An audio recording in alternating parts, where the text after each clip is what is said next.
to the Freak Show, fellow freaks. I'm Matthew Brockmeyer, the Humboldt lycanthrope, I'm Sarah Hartman, and this is.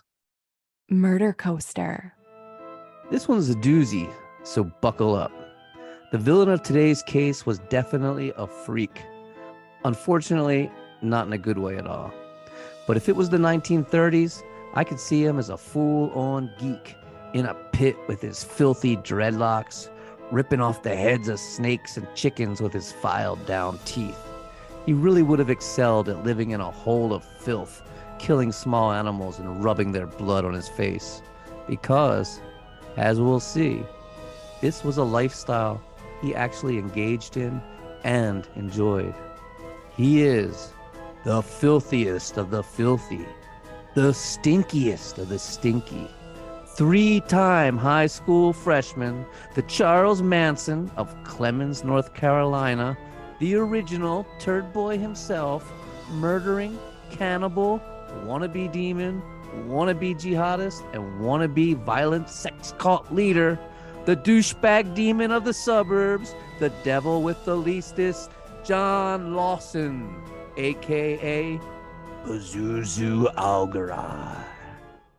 This tale is the perfect storm of deteriorating mental health gone dangerously unchecked, unhinged heroin, methamphetamine, and alcohol abuse, gross police negligence, and failed social services, parental incompetence, juvenile delinquency, pop culture, satanic panic gone sideways and upside down, stupidity and naivete on multiple levels from all involved, and unemployed youth with no direction and no purpose, all coming together to create a cyclone that caused 3 known murders and countless shattered lives. And most of this story takes place in this guy's mother's suburban house. Yes, this 30-year-old wannabe sex cult leader lived with his mommy, who paid all the bills, in a literal house of horror that was so disgusting, so filthy and mold covered, that when the police finally raided it, after 5 years of complaints and tales of murder and debauchery, they had to have the fire department come in with hazmat suits and smash the windows out for ventilation. It was then officially declared unfit for human habitation and later bulldozed to the ground. Now, I often wonder about the psychological state of some of these people, how their thinking works. And luckily, my wonderful co-host, Sarah Hartman here, besides being a tattoo artist extraordinaire, has a master's degree in psychology and is a certified and practicing psychotherapist. So throughout today's show, I'm going to be asking her basic questions about the mental going-ons in this case. I guess I'll start right here with this one. Sarah, this is how Pazuzu's good friend David Adams describes a typical day at Pazuzu's house. We just chilled around and whatnot, maybe do a little heroin, just a shit ton of drinking, then cut ourselves, cut each other, maybe drink the blood of a bird, just all around having a good time. So from a psychological standpoint, is this a healthy lifestyle and what you'd expect from a typical youth? I guess a little teenage rebellion is a healthy part of human development, sure. But self-harm, heroin use, and you said drinking bird blood. What parent wouldn't be concerned by that? Oh, wait. I think we find out the answer to that one here soon. It's worth mentioning that psychologist Erik Erikson conceived of 8 stages of human development, characterized by the psychosocial conflicts we experience as we age. Building our identity, often through acts of rebellion, is the major focus of the teenage years. And learning skills related to intimacy and successful relationships with others is the focus of young adulthood. But a typical youth, as you said, a typical youth is probably figuring out who they are by dyeing their hair, quitting a childhood sport, or maybe staying out past curfew. Not hard drug abuse, animal sacrifices, but that is quite an identity our Pazuzu has put together for himself. Not that he's got anything to rebel against, except the religious conservative nature of his own town. His mom has set absolutely zero, and I mean zero limits for him. If he wants to rebel against anything, maybe he figures he's got to take it to the extreme and just go ahead and piss off the whole town. Is this the ultimate cautionary tale against permissive parenting? Maybe, maybe. I don't know. One could see it as the ultimate tale of unconditional love, a story of the most forgiving and loving mother in the world. For as we'll see, she loved her son to the end and always stood by him in often bizarre and disturbing ways. And she still loves him deeply to this day, through all the little stages where he acted up, like, oh, wearing plastic fangs and a cape, to playing black metal at obscene volume 24 hours a day, to torture, animal sacrifice, and cold-blooded murder. Okay, so it's said Pazuzu would encourage his friends to defecate right on the living room floor of his mother's house and let the dogs eat it. What's going on there from a psychological standpoint, in your opinion? Well, there isn't exactly a bevy of psychological precedent to help us answer that. It's possible Pazuzu really does think that filth adds to his magic, but I doubt his friends are buying that. And in that vein, one more quick question. In your studies, have you ever come across anything to actually affirm that being filthy does in fact give one magical powers, as Pazuzu believed? A description of a patient's personal hygiene is always part of a typical mental status exam, but that's not why. We're not screening patients for magical powers, but instead, we're assessing function by summarizing appearance, behavior, motor activity, speech, mood, affect, thought process, thought content, perceptual disturbances, cognition, insight, and judgment, all to paint a picture of that patient's mental state at the time of the examination. Observation of patient hygiene is part of the appearance section of a mental status exam. Poor hygiene and poor grooming are generally a red flag, indicating that in the context of their mental illness, the patient is not functioning optimally. Psychological professionals see poor hygiene as a sign that their patients may be severely depressed, have a neurocognitive disorder, or maybe experiencing a negative symptom of a psychotic disorder, such as schizophrenia. In other words, foul odor or disheveled appearance is definitely cause for concern. This guy has got a lot of causes for concern, let me tell you. That he does. So, okay, with that out of the way, let's get into our first known victim of Pazuzu, a guy named Joshua Wetzler. Now, I've known a million guys like Josh over the years. He was a sweet hippie dude. He had a beard, wore a hemp necklace with crystals wrapped in it, and tie-dyed t-shirts with Grateful Dead logos.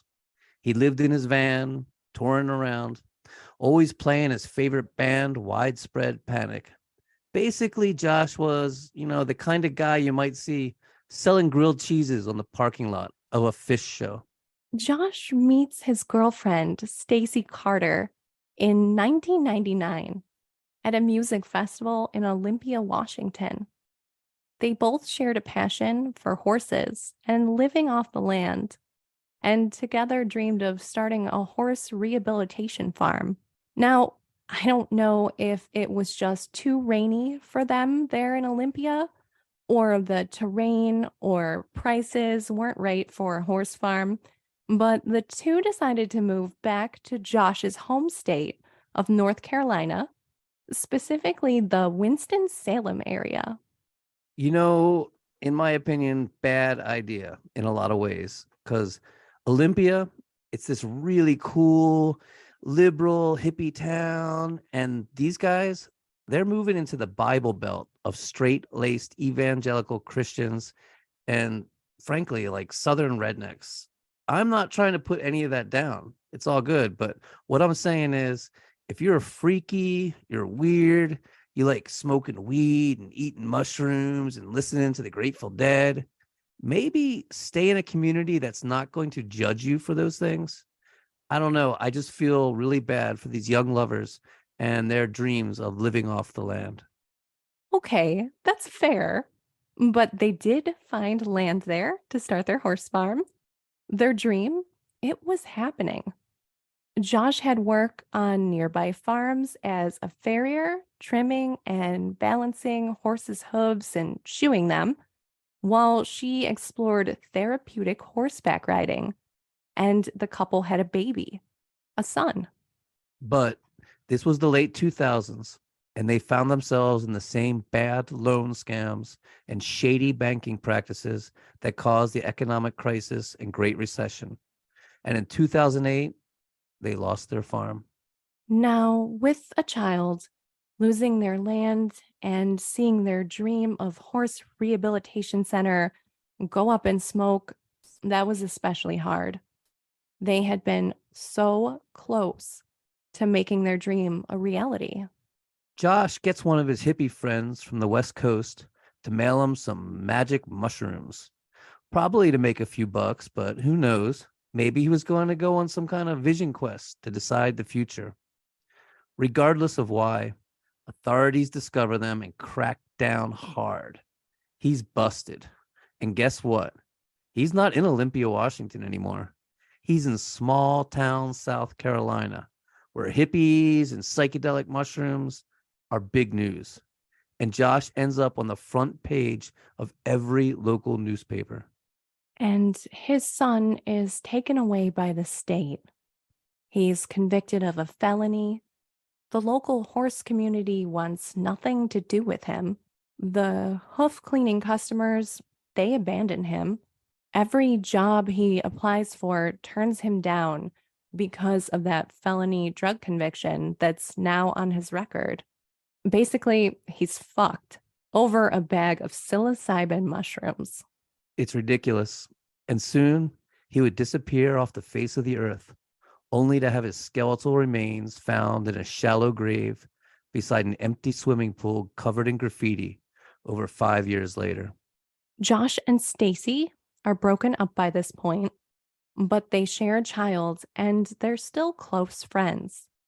Josh is really being forced into a kind of shady life of drug dealing and desperation.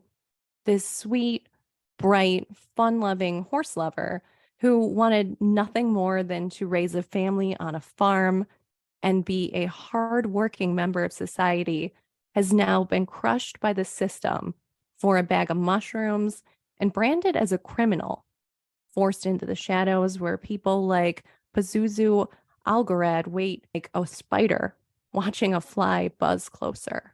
And some of you out there probably thought I was being an asshole for saying he should have stayed in Olympia. Be careful out there, fellow freaks. It can be a cold, mean world. Oh, no kidding. Mm. So at first, it wasn't that big of a deal for Stacy when Josh stopped calling and he stopped visiting. He'd done this before when he had things going on and needed to avoid law enforcement. But soon those days turned into weeks, those weeks turned into months. And when Josh failed to call or show up for both his mother's birthday and then Christmas, It was then Stacy knew something was terribly wrong. So, in February of 2010, Stacy finally goes to the police and reports Josh missing. What the police tell her is utterly unnerving. They tell her they found his car abandoned in a parking lot with the keys in the ignition 7 months ago. Cue creepy music. I do hope we have some creepy music that we can play here.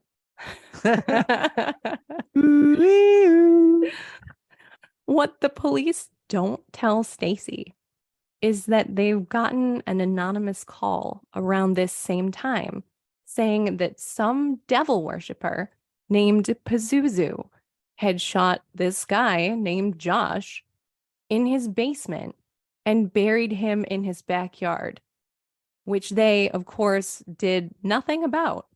Nothing. Oh, come on. We got mushroom eating hippies to bust out here. Cops are probably busy with some kids on skateboards, smoking weed behind the 7-Eleven. Got to go round them up and harass them. You know, the cops are busy. They don't have time for lowly murder accusations. Very important stuff going on. Very important stuff.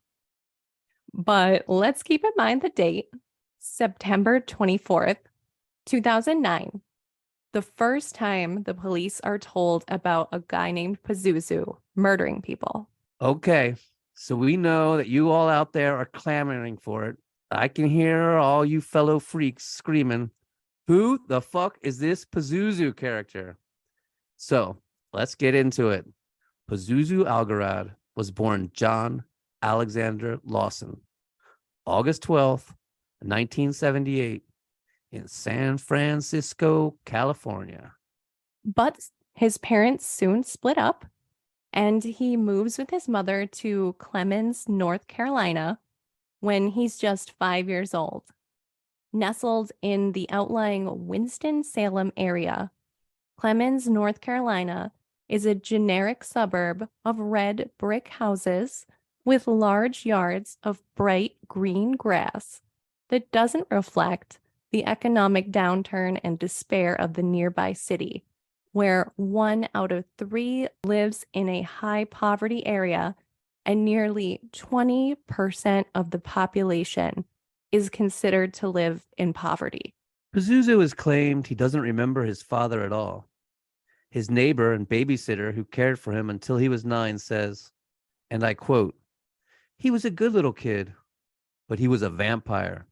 In his head, he was a vampire." And there's a lot of photographs of him as a child. He is a goofy looking squirt with bright blonde hair and blue eyes, adorned in a Dracula cape with plastic vampire teeth in his mouth. He's basically a toe-headed, goofy little wannabe vampire, obsessed with horror movies, that love Freddy Krueger, The Exorcist. You know, shit. That sounds exactly like me as a kid. Like, there's photographs of me in my Dracula outfit that are nearly identical to him at that age. But just to set the record straight, I have never murdered anyone. And while I may have gone through a dirty hippie stage, I definitely never thought filth bestowed magical powers. And thank goodness for that. But it wasn't all vampire fun. At just 8 years old, little John is locked up in a mental institution for attacking his mother. But according to the neighbor and the babysitter, it was the mother who should have been locked up, not him. She claims John's mother was a drunk with a string of men coming in and out of the house, and compares his outburst to that of a beaten dog that one day snaps. She says, and I quote, "No one knows what that little boy went through." Oh, here we go, where we feel really sorry for the guy who ends up being a piece of garbage later. Little John, and I'm not sure why, whether it was a hygiene thing or maybe he had gas or what, but apparently John smelled like poop. And this isn't just the neighborhood kids saying this. Sympathetic neighbors and family friends, they all agree the kid just smelled like poop. And he ended up with the name Turd Boy. And since he was super stinky, he was viciously bullied and taunted at school. That's where everybody called him Turd Boy. Aww. And then he got into drugs and alcohol at a young age. His grades, which had never been great, grew worse and worse. He repeated the ninth grade 3 times in a row. Teachers learning to just ignore him. And finally, he dropped out of the school, an 18-year-old freshman. Friends from the time say he felt completely rejected by his father, and he talked of suicide nonstop, from obsessing over how Kurt Cobain shot himself to researching how Roman senators would slit their wrists in a warm bath. And he hated his stepfather, Johnny James. They were constantly fighting. It seems at one point he gave his mother an ultimatum, telling her, it's me or him. And somehow he convinced her to kick his stepfather out, even though the house was actually in his stepfather's name. And with his stepfather gone, John finds himself the man of the house. And this is when things start to get fucked up, like really fucked up. A neighbor said that they'd been in the house in 1996, and back then it was beautiful. There were cream-colored carpets, and John's mom would insist that all shoes be taken off before anyone entered. But as John sank into a dank pit of mental health issues, indulging in every dark impulse and whim, the home became a literal house of filth and horror that would eventually be deemed unfit for human habitation. In the beginning, John's mom says she took him to counseling and therapy, where he was diagnosed as agoraphobic and psychotic. But mom claims that she simply couldn't afford it. She didn't have the money. So instead of psychiatrists and therapists, she indulged him with a case of beer a day and as much rolling tobacco as he could smoke. That's my kind of therapy right there. Meanwhile, John took his love of vampires and Freddy Krueger and Jason Voorhees to another level. He wanted to become what scared people. John obsessed over Charlie Manson, and especially because he was surrounded by the evangelical Christian community, devil worship, and Satanism. Everywhere the kid looked, there were churches and pious Christians. So, rebelling, he began to read Anton LaVey and drew pentagrams and 666 everywhere. His punk rock buddy from the time, Matt Flowers, said they would go out spray painting. And while Matt would be putting up anarchy signs and black flag bars, John would be spray painting inverted crosses and 666, saying, "Where is your God now?" Matt says he just laugh and think, well, as long as John's having fun. Matt sounds super chill. But LaVeyan Satanism, which is relatively peaceful and more of an atheist philosophy rather than actual devil worship, didn't cut it for him. He wanted to be an actual demon, to be evil, and so gets into animal sacrifice, which, side note, is specifically not condoned or tolerated in either the Satanic Church or the Satanic Temple. Now, Sarah, we always hear about serial killers who torture and kill small animals as children. And here we have this guy who, as a young man, starts performing animal sacrifice. What's up with all this? What do you think is going on there with Pazuzu psychologically, in your opinion? Most true crime enthusiasts have probably heard of John McDonald's triad, even if they don't know they have. In 1963, This psychiatrist proposed a theory that 3 specific traits in childhood could predict whether an individual would grow up to be a violent offender or even a serial murderer in adulthood. Those 3 traits were cruelty to animals, fire starting, and persistent bedwetting past the age of 5. This theory has since been debunked. Data shows no clinically significant pattern between individuals who commit violent crimes and the presence of all 3 traits. But the presence of any one of these 3 behaviors was associated with future aggression. And for animal cruelty in particular, research shows that 45% of school shooters had a prior history of animal abuse, as well as 21% of serial killers.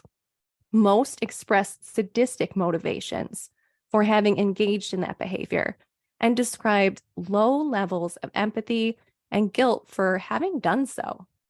It seems to me, though, that Pazuzu's motivations for animal sacrifice are not sadistic, as in antisocial personality disorder, but instead ritualistic. And this may reflect his diagnosis of schizotypal personality disorder, a hallmark of which is a symptom which is known as magical thinking. Magical thinking is the belief that specific words, thoughts, emotions, or rituals can influence the external world. Rituals become an attempt to gain a sense of control over life, and if not performed, can lead to excessive anxiety and discomfort. And before someone points it out, mainstream religious beliefs do share some similarities in common with magical thinking. But religion in general is typically not a cause for concern in the field of psychology, unless a patient holds extreme or atypical beliefs that are actively distorting reality and causing harm to self or others.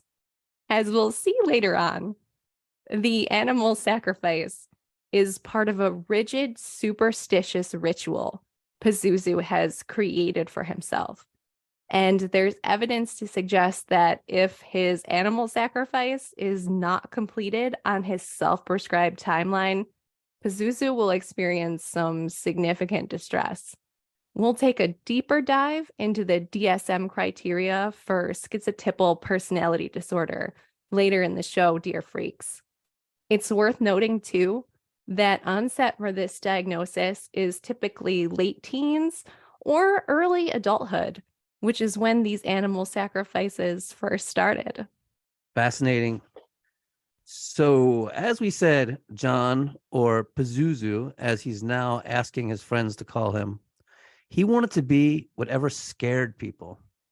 So, when 9/11 happened, he starts wearing a kafiyeh. You know, the Saudi Arabian head covering? And I hope I said that right.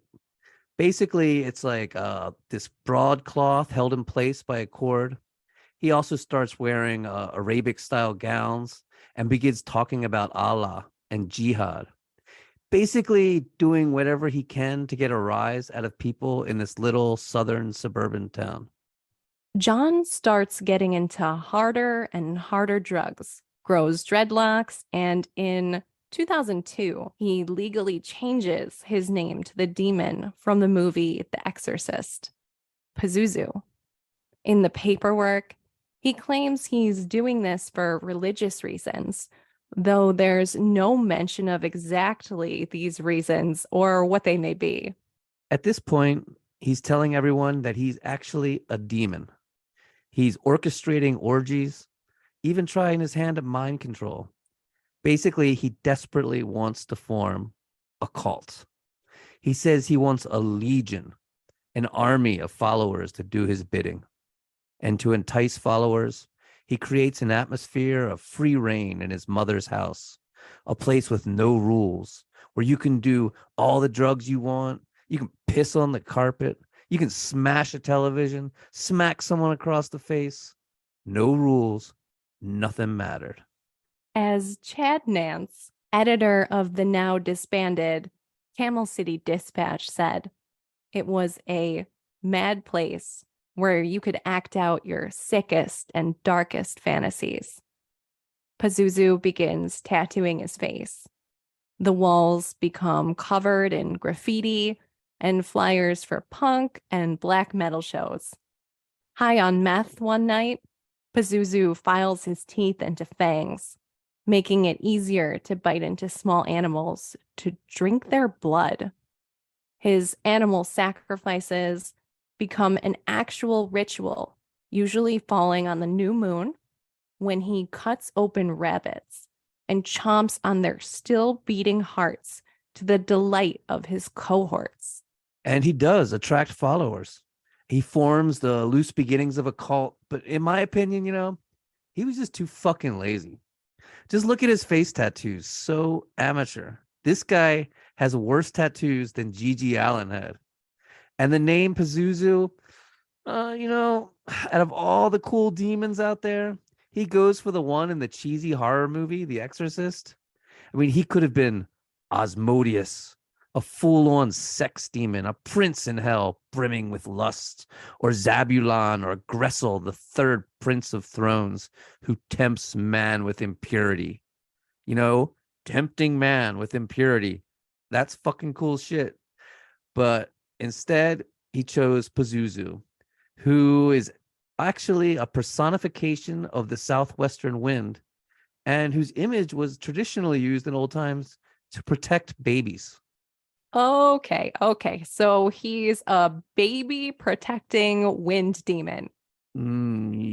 Basically, yeah. But I'll give it to him. Like any good cult leader worth his weight in babbling nonsense, he's got a little harem of pretty cute girls. First, there's his main squeeze, Amber Birch. Amber's best friend in high school says Pazuzu was the daddy she never had. That's Freudian. That's very Freudian. It's Freudian, and it's also perfect cult leadership. Because they say Charlie Manson, he would tell the girls while they're high on acid and he was fucking them, he'd be like, look at me. See me as your father. Imagine it is your father making love to you. Oh, okay. So her former best friend goes on to say that Amber was known as Bubbles in high school, and Bubbles was a fun-loving hippie girl. But when she met Pazuzu, she instantly changed. She shaved off her eyebrows, refused to bathe, filing her teeth to points so that she could better bite into animals. Then there was Crystal Matlock, who took so well to the cult, she proudly told her friends she was part of the family. Yeah, the family. Real original name there, guys. Just laziness. If I had a cult, it would be something cool like the Black Dawn of the Asmodeus tribe. Listen, not everybody can be a writer, okay? And finally, there was Dixie Ross. These three very young and pretty cute girls became known as Pazuzu's fiancés. That's actually pretty good. Pazuzu's fiancés. Okay, yeah. Good horror movie right there. It's getting better. It's getting better. So two of these fiancés would end up in prison. Then in this cult of Pazuzu's, there's Nate Anderson. This guy. He was originally the boyfriend of Dixie, who ended up one of Pazuzu's fiancés after Nate took her over there to meet him. And that just got to be tough, man. Nate Anderson started his life as a straight A student before he fell in with Pazuzu, and eventually Nate ended up as a full-blown heroin junkie. Nate just has like this look of a nerd in his eyes. He's such a dork. Check this out. So he's like this crazy heroin addict, former demon worshiper, and he breaks his probation, stealing, wait for it, comic books. Yeah, he's caught stealing comic books. Then when he goes to court, he runs out of the courthouse before sentencing and goes on the run. So he's like a comic book outlaw on the run for stealing comic books. But his outlaw days don't last too long. And he soon picked up trying to quote unquote scam Walmart. Whatever that means. I don't know. Oof. So nerd eyes to comic book outlaw. Okay. It's quite the progression. And Nate describes Pazuzu's followers as the misfits, the outcasts, crazy people who lived on the edge, and people who wanted to live on the edge. And honestly, that's usually my kind of people. So be careful out there, fellow freaks.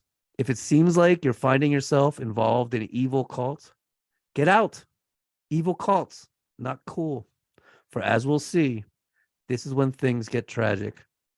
Just think of old Josh Weltzler. Remember Josh, the hippie horse lover from the beginning who got busted for mushrooms? Well, somehow he ends up there at Pazuzu's house, and it does not end well. After school special vibes here. And how Josh ended up there, we don't know. Stacy Carter, Josh's ex and the mother of his son, said she'd never heard of Pazuzu before. Now, honestly, I can see things going south with Josh and Pazuzu easily in my mind. Josh was a hippie. He probably took off one of the black metal albums that was blasting 24 hours a day and put on a Fish bootleg. Then he told everyone, smoke a joint, man, chill out, while they were in the middle of a meth-powered blood orgy, chewing on the still beating hearts of rabbits. And I'm sure that was received about as well as you would expect. So supposedly, they trapped Josh in the basement somehow, and they starved him for days, and they tortured him. Follower/friend David Adams says, I was told there was someone in the basement, and that if anyone came out of the basement, not to let them leave. But I never heard or saw anything. Fucking red flags right there. Mm-hmm. At some point, Josh must have been allowed out of the basement. For Pazuzu's mother tells us, as she was getting ready for work one day, she heard a shot ring out. Thinking it might have been fireworks, she ventured out to investigate and witnessed her son Pazuzu pointing a gun at a bleeding Josh. But, nothing to see here, so she goes back to get ready for work. And as she's leaving the house, Pazuzu calls out to her, okay, Mom, I'm going to finish him off now. Ooh, okay. So that's right. Pazuzu's mother, Cynthia James, she witnessed that whole thing and she did nothing. And as we'll see, that wasn't the only murder that she witnessed. Well, they kept Josh's body in a pool of bleach and kitty litter to hide the stench, but it did little. And everyone who came to that house reports it stunk of death, which in the end was just a new smell over all the piss, shit, and putrid mold. Eventually, they chopped off his arms and his legs and buried him in a shallow grave in the backyard by the disused swimming pool. It was Pazuzu's fiancés that ended up doing the hard, dirty work, while Crystal apparently jumped in willingly. Dixie claims Amber forced her to help dig the grave, carry the body, under threat of death, telling her friend that if she didn't help, they'd slit her throat and bury her as well. And here's where we meet a strange new character, Alan Billings. It wasn't all teenagers and 20-somethings hanging out in this den of sin and mayhem. Apparently, Crystal had herself a sugar daddy of sorts with this Alan Billings, a gray-headed, recently divorced grandfather who was just looking for a good time, but ended up helping dispose of body parts. Not the good time he was expecting, I'm going to assume. Remember, fellow freaks, if it looks like you're suddenly involved in an evil cult of murderers, get out. Not cool. Yeah, stay vigilant, everybody. Sheesh. Afterwards, Alan goes to the home of his daughter, Tarina Billings. Hope I'm saying that right. Distraught and exhausted, completely spun, disheveled, dirty, saying he can't get the smell of decaying human flesh off his hands. His daughter goes straight to the cops and she tells them that this Pazuzu guy is burying people in his backyard. This is in September of 2009. Tarina is in the station 15 minutes before they're sending her on her way. So at this point, there's multiple allegations of murder and tales of corpses being buried in the backyard of this house.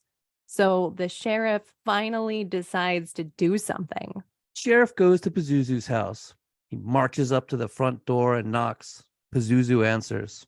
They tell him, you know, all kinds of people are saying you're killing people and burying them in the backyard. Is this true? Why, no, officer, Pazuzu says, proclaiming his innocence with shock and awe at the accusations. Probably like, why, no, officer. Anyway. But the sheriff says, hey, what if we take a look around here just to be sure? Pazuzu apologizes, but says no, he cannot give them consent to search his house. So they leave. Okay, that feels legit. And that's it. That's the end of the sheriff's investigation. So Pazuzu's got this party house where kids are coming to drink beer and get high. He's actively recruiting for his cult. And a random girl by the name of Sylvia LeBeau shows up. Sylvia describes herself as a good girl and literally the preacher's daughter. Pazuzu tells her, I am the gatekeeper of hell. That's a contrast right there. So how do you think he said this? Do you think he said it in like a cool surfer dude voice, or maybe he said it in a southern drawl? Both those would be cool. Like, right? Dude, I'm like totally the gatekeeper of hell. But from the footage I've seen of him, he spoke like a zombie and he was like brain dead. Remember, this guy did repeat the 9th grade 3 times before dropping out. And all the footage I saw, he spoke in like a monotone, like, I am the gatekeeper of hell. Well, Sylvia, she wasn't impressed. Not impressive. The place was disgusting. It stunk.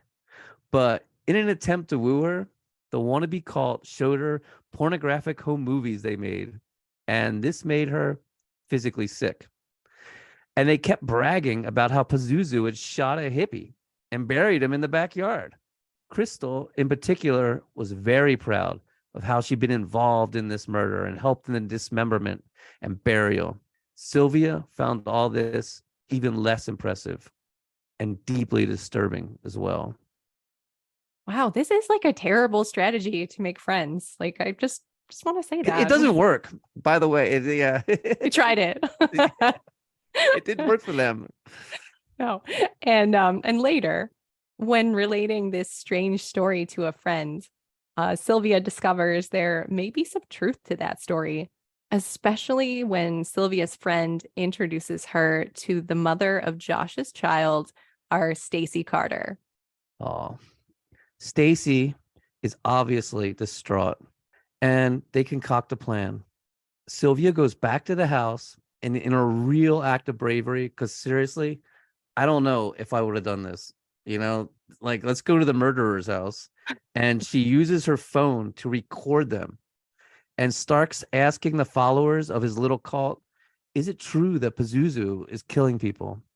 And remember, they love to brag about it. And Nate, our heroin junkie comic book bandit, he says, of course it's true. They're buried in the backyard, as if it was no big deal at all and simply common knowledge. Well, that's a bold strategy for Sylvia. I gotta admire that a little bit. And Sylvia goes to the police and she tells them everything she knows. And of course, they look at her like she's crazy. They send her off and they do a whole bunch more nothing. But Stacy, Josh's ex and the mother of his child, remember?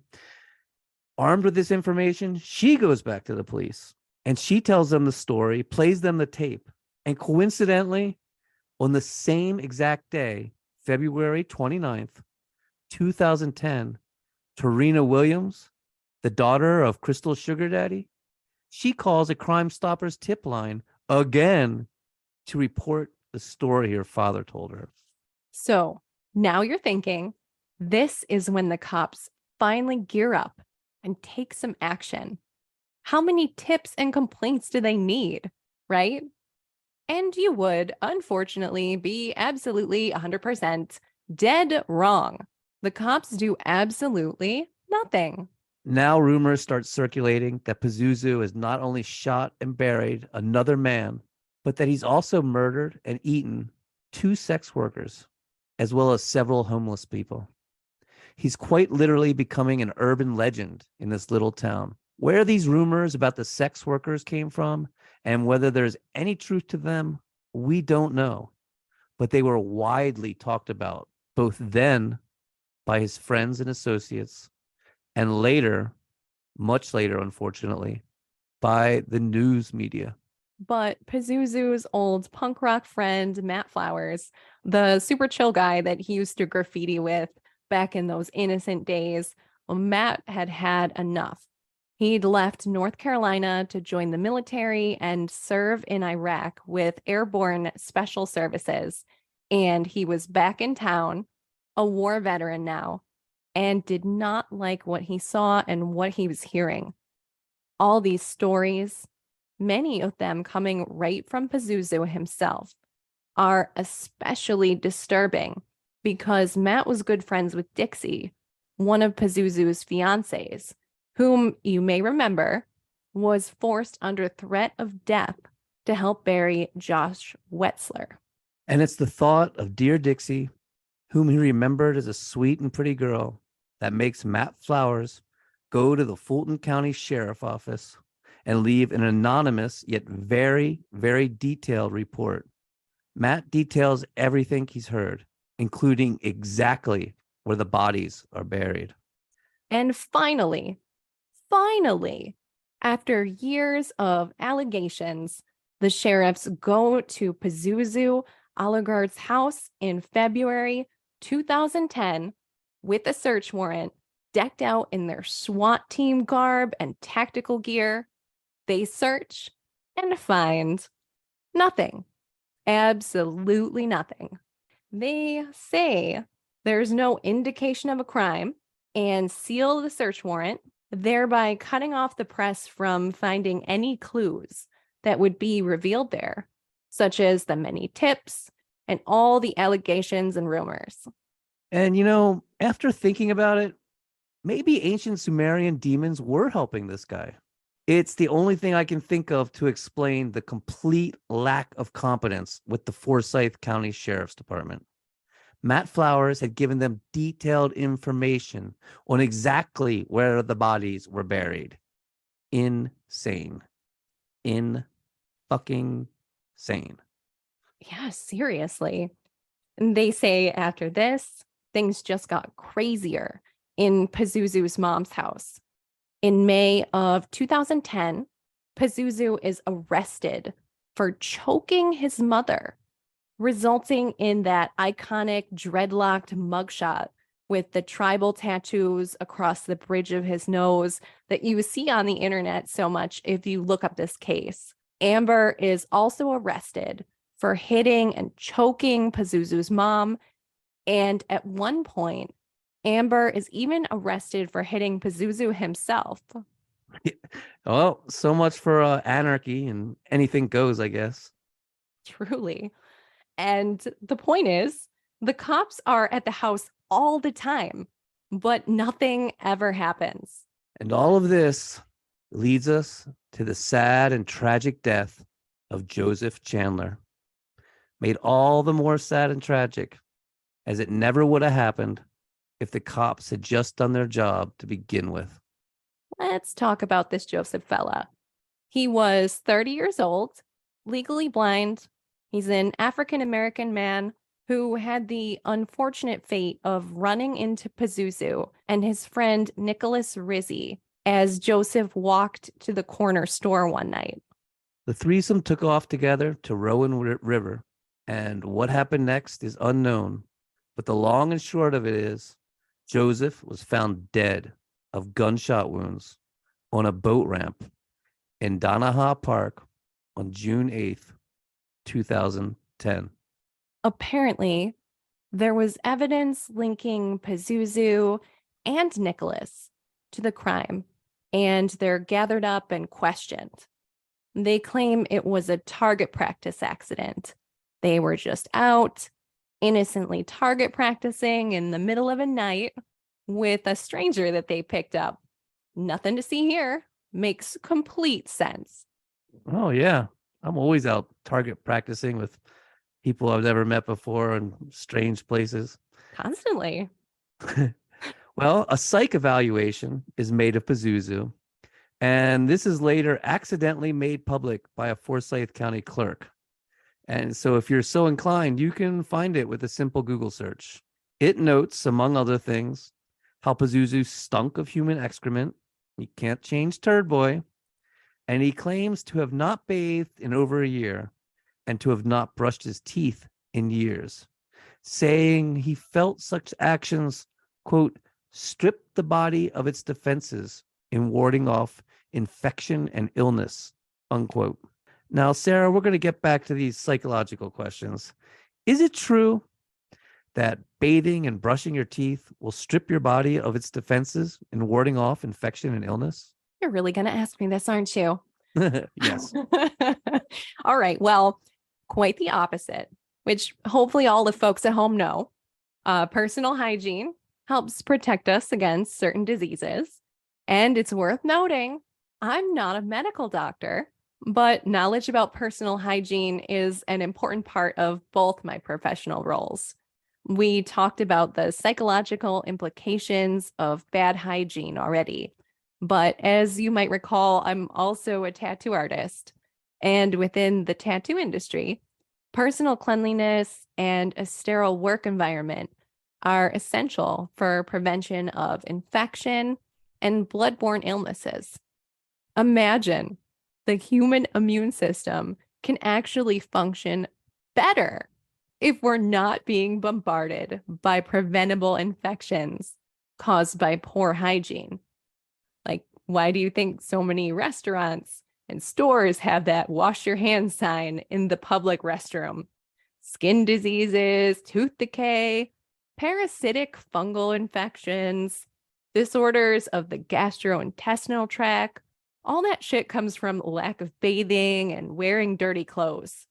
Not to mention, you're at risk for contracting living parasites like lice, pinworms, scabies. Maybe the forces of evil are protecting Pazuzu after all, though, because I was expecting to see more of these types of concerns appearing on his official medical and psychological evaluation, but they really don't. Yeah, it must have been working. You know, in his report, he says he practices a Sumerian religion that only he and his wife Amber are adherents to, and that he learned the rites and beliefs of this religion while going through a 5-year shamanistic journey.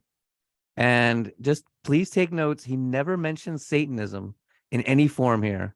So, hey, news media, if you're listening, please stop calling this guy a Satanist, okay? Because, you know, it goes without saying that when all this nonsense finally broke all over the news, the Church of Satan obviously condemned it all. Yeah, no actual Satanism here, just a lot of weird other stuff. And Pazuzu explains in the psych evaluation how every month on what he calls the black moon or the new moon, that he has to perform a rite involving the sacrifice of a small animal. And Pazuzu is very concerned because the new moon is coming up and he doesn't know what's going to happen if he's not able to perform his rite. He repeatedly requests that he be released to do this ritual, and he promises he's going to come right back to jail when he's done. Yeah. And his mother, she also shows up asking for him to be released, saying, if he can't perform an animal sacrifice on the Black Moon, he may kill himself. What a good mommy. She's so there for her son.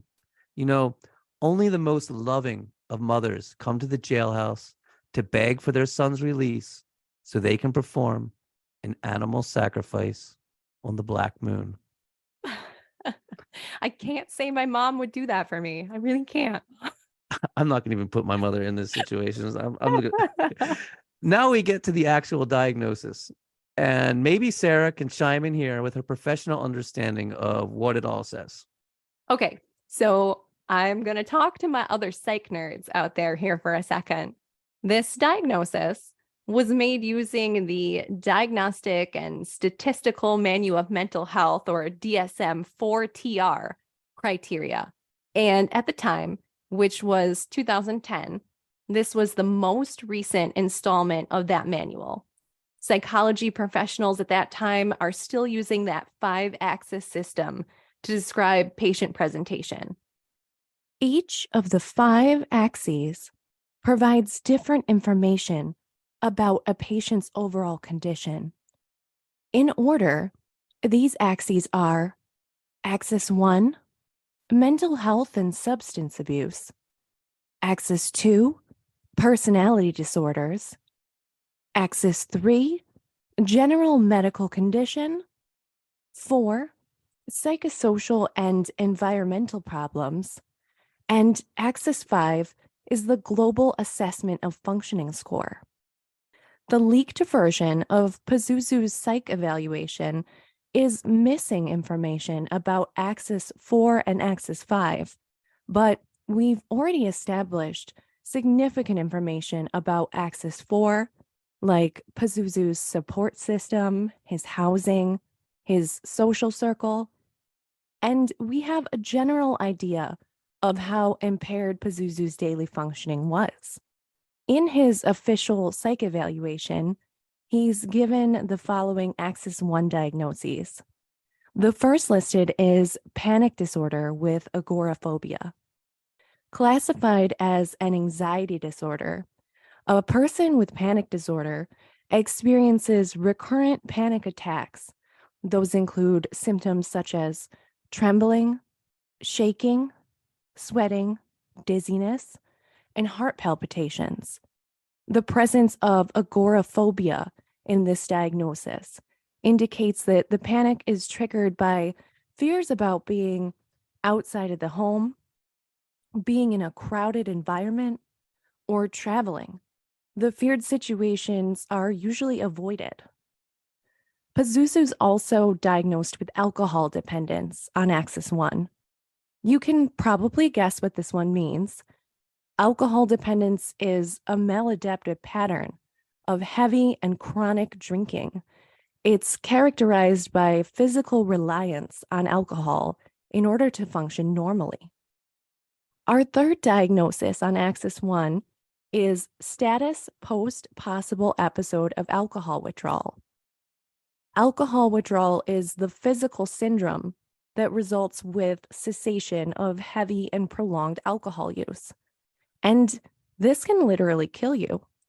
When someone with alcohol dependence stops drinking, common symptoms include sweating, elevated pulse, hand tremors, insomnia, vomiting, hallucinations, anxiety, and sometimes even seizures. Status post possible episode of alcohol withdrawal seems to imply that this assessment was conducted after Pazuzu detoxed from alcohol, and hopefully this happened in a medically supervised setting. Let's talk about his Axis 2 diagnosis. And remember, Axis 2 is personality disorders. A personality disorder is classified separately from a mental health disorder in the DSM-4-TR. A personality disorder is a condition in which the patient's thoughts, perceptions, feelings, and social abilities differ significantly from those of the average person. Pazuzu is diagnosed with schizotypal personality disorder, which is defined by pervasive patterns of odd or strange behavior, appearance, and thinking. These cognitive and behavioral disturbances are not severe enough to warrant a schizophrenia diagnosis. In large part, that is due to the absence of psychotic episodes. Yes, there are no hallucinations involved in the presentation of schizotypal personality disorder, only bizarre fantasies. Patients exhibit perceptual distortions and unusual behavior, beginning by early adulthood. In order to be diagnosed, 5 or more of the following criteria must be present: ideas of reference, magical thinking that influences behavior, like the need to make a sacrifice during the black moon, unusual perceptual experiences, odd thinking and speech, suspiciousness or paranoid ideation, inappropriate or constricted affect. Remember, Matthew mentioned Pazuzu's speech patterns here earlier on. Behavior or appearance that is odd, eccentric, or peculiar. Maybe some elaborate face tattoos. Lack of close friends or lack of confidants. Excessive social anxiety associated with paranoid fears, maybe also including a fear of leaving the house. And that brings us to axis 3, which is our health-related diagnoses. Pazuzu has alcoholic hepatitis, which is the inflammation of the liver from drinking too much. He's got abnormal cholesterol. What's the cholesterol level like from drinking animal blood and eating rabbit hearts again? He's got macrocytosis, which means that his red blood cells are larger than usual. Macrocytosis can be indicative of liver disease, alcoholism, or hypothyroidism. And his 4th medical diagnosis is possible subclinical hypothyroidism. That's an underactive thyroid gland.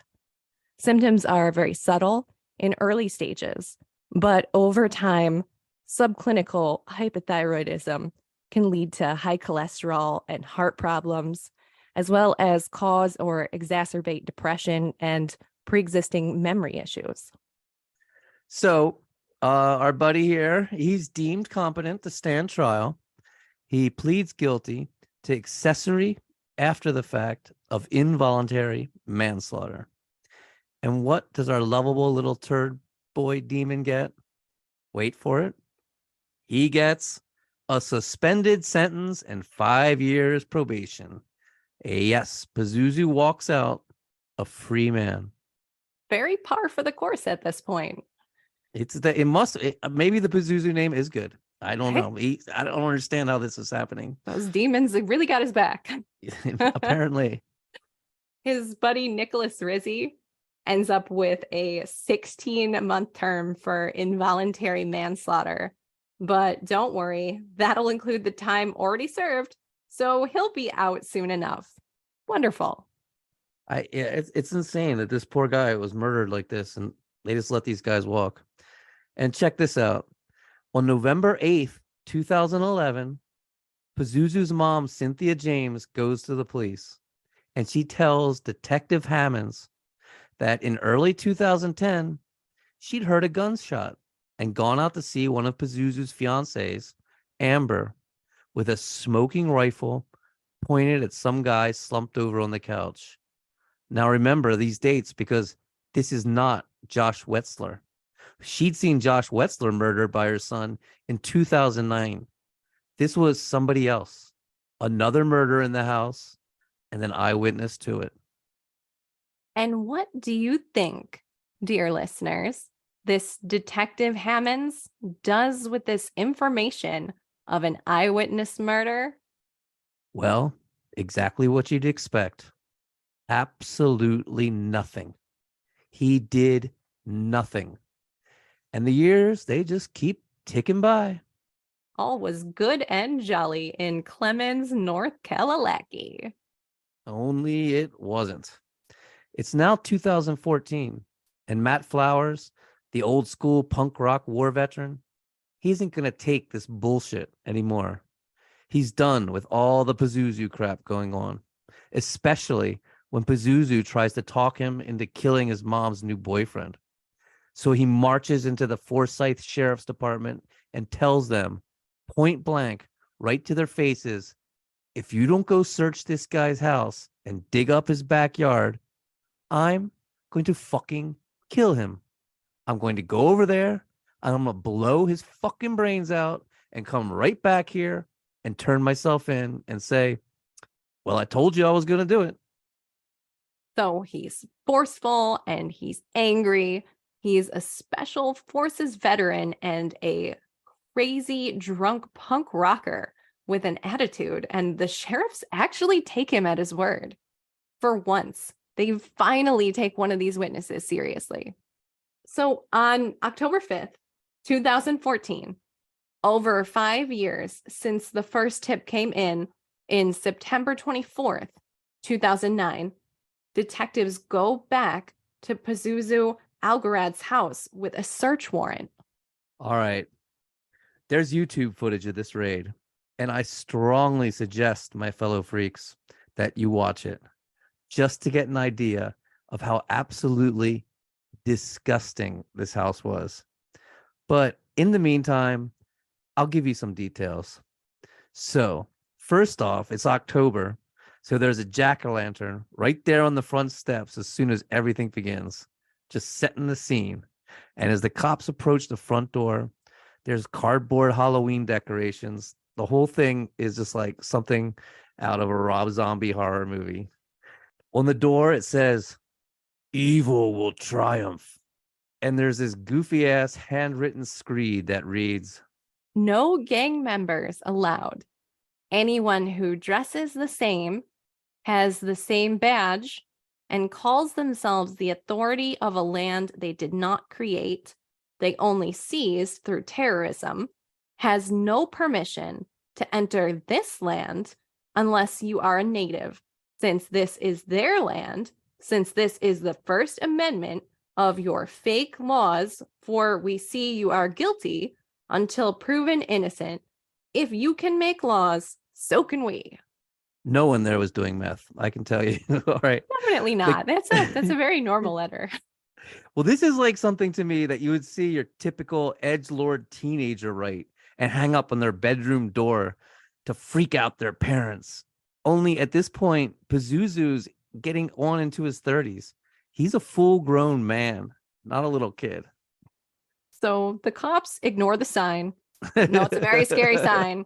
And they enter anyway. And they're very shocked by the unimaginable level of filth and that god-awful stench. Immediately, they start saying that this house is not fit for human habitation.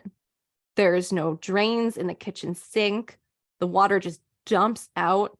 There's mold everywhere. Mounds of garbage covering every inch of the floor. There's animal feces, human feces, dirty mattresses, and broken box springs, and an absolutely huge swastika painted right there on the wall. When you see a huge swastika, you can always tell what level of asshole you're dealing with. And there's an altar room, and that room is so rancid, so foul, that the police can't stomach it, and they have to call the fire department to come in hazmat suits with oxygen tanks, and they knock the windows out. They search the backyard, and the body of Josh Wetzler, which has been rumored to be buried there for 5 years, they quickly discover it. It's sitting right there in a very shallow grave, exactly where Matt Flowers had originally told them it would be. And they also find, surprise, surprise, another body. And the other body could barely be characterized as being buried in a shallow grave. It was described as simply being a mound of flesh, bones, and clothing. And this was the body of Tommy Dean Welch. He's just an average working class Joe, last seen walking down the street from his mother's house and his mother lived a few blocks away. Apparently, this guy just randomly ran into Pazuzu and Amber walking down the street. Maybe they offered him a beer or something. Who knows? Would you like beer? Watch the football with us. So this is the guy that Pazuzu's mother witnessed being murdered. And she actually reported this to the police. They could have solved this crime back then. This guy was reported missing, last seen literally walking by a house where the owner of the house reported a murder. It boggles the mind. But after all this comes out, Chief Deputy Bradley Stanley made a heartfelt and I believe very telling statement. A statement that really reflects the level of competence that we're dealing with here. Okay, ready for this? He said, "It's not normal practice to find deceased people in shallow graves in backyards of neighborhoods." Oh, really, Chief Deputy? Thank you so much for clearing that up for us. Because from the way your department has handled this case for the last 5 years, I was beginning to think it was completely normal.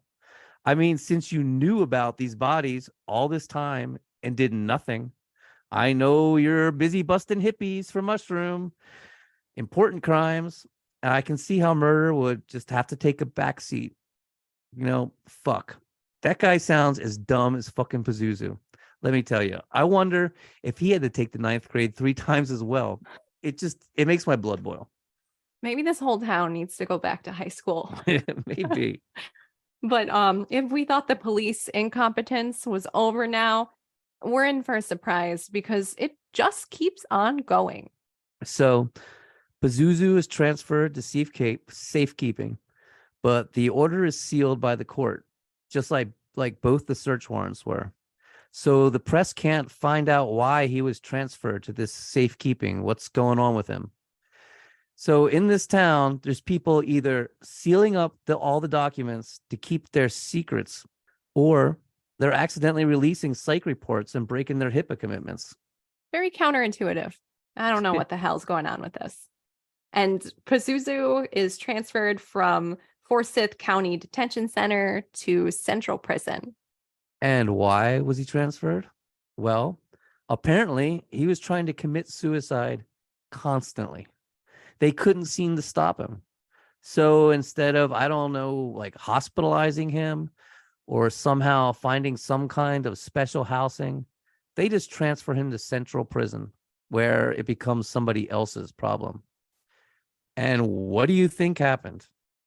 If you guess suicide, you're our lucky winner. Yes, Pazuzu was found dead in his prison cell on October 28th, 2015, in a pool of his own blood.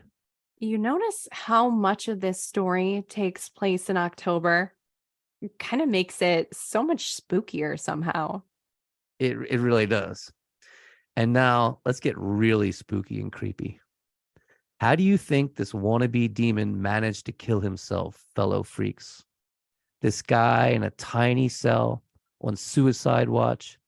What's he able to do? Well, remember those teeth that he sharpened? He somehow managed to use them to gnaw into his own arms, and he chomped open his brachial artery. So fucking hardcore. Ugh. I hate this filthy asshole. He destroyed so many lives, but I gotta give it to him.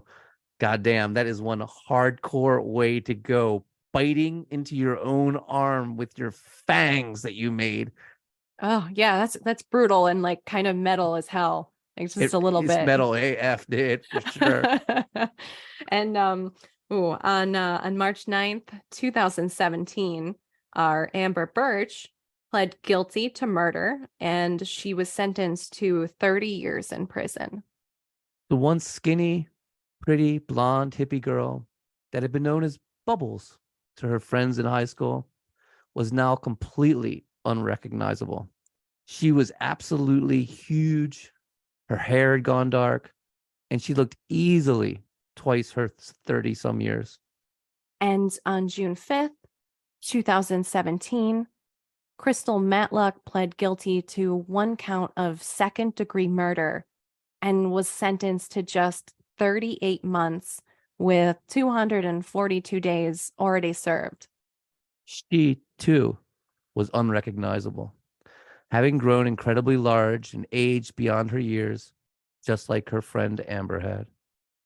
Crystal was released from prison a little over a year later, but in less than a year out, Crystal was back in court again for multiple drug charges, breaking and entering, and possession of a firearm.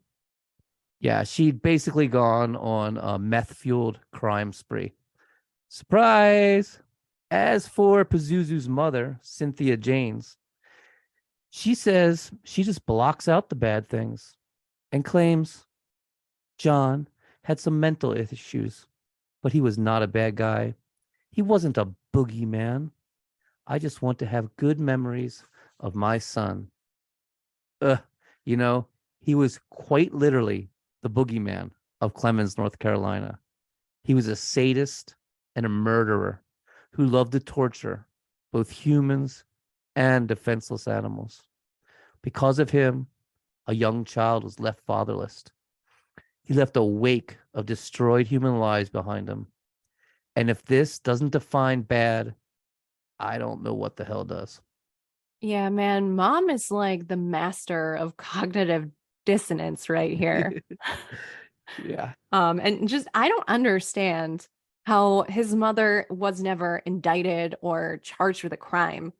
She was literally a witness and an accessory to not one, but two murders. And that was right there in her own home. It's crazy. Yeah. And her new house where she lives, it's adorned with photos of Pazuzu. And not like just the innocent photos of him as a little kid and a baby, but pictures of him with his crude facial tattoos, in his jihadist turban, pictures of him shirtless, bald, and smoking, looking decidedly evil. There's even the mugshot from the night he was arrested for strangling her. She's just really lucky she never developed a taste for psilocybin mushrooms, for that will not be tolerated in Forsyth County. Nope, way over the line. And just wow. I mean, so many shattered lives there and so much devastation. But in this ruin, there are heroes. Certainly Matt Flowers. Without his conviction, who knows how this would have ended. Sylvia LeBeau was so brave to have gone back to that house and to actually have taped them on her phone, all for Stacy Carter. And she said she did it after seeing Josh and Stacy's son. Seeing that little boy, she said the thought just ran through her. His father is buried in that guy's backyard. It made her sick, and she knew she had to do something about it. And we also can't forget Tarina Billings, who went to the police over and over. There's a lot of heroes in this story, a lot of brave people. And unfortunately, in this case, the police were not one of them. And many of these brave people's voices went unheard. And I'm sorry about the bummer ending, but I'm going to give you a positive image, my fellow freaks. I want you to think of Matt Flowers in all his punk rock glory, tattoos stretching over his arms and chest, up his neck and onto his face, wearing his custom leather jacket covered in spikes and his Doc Martens, driving a hearse with a hot rod flames painted across the hood, headed to college classes where he's studying criminal justice in the hopes of getting his PI license. You go, brother. You go. Hell yeah, man. Love that guy. Right? That's a good image. It's in the documentary. They show him at the end in his hearse. He's got his hearse with his custom flames, and he's taking his classes. Have to go to get his PI license, and he would arguably make a better cop than anybody in this whole town. So, yeah, you couldn't make a worse one. No, you go, dude. And I think that's the perfect image on which to close the show. Thank you so much for listening, fellow freaks. And be sure to tune in next week as well for more tales of murder and mayhem here on Murder Coaster. And hey, we want to hear from you. Have a case you think we should cover? Did we get something wrong? Or do you just want to say hi? Shoot us an email at murdercoasterpodcast@gmail.com. That's murdercoasterpodcast@gmail.com. Catch you on the flip side.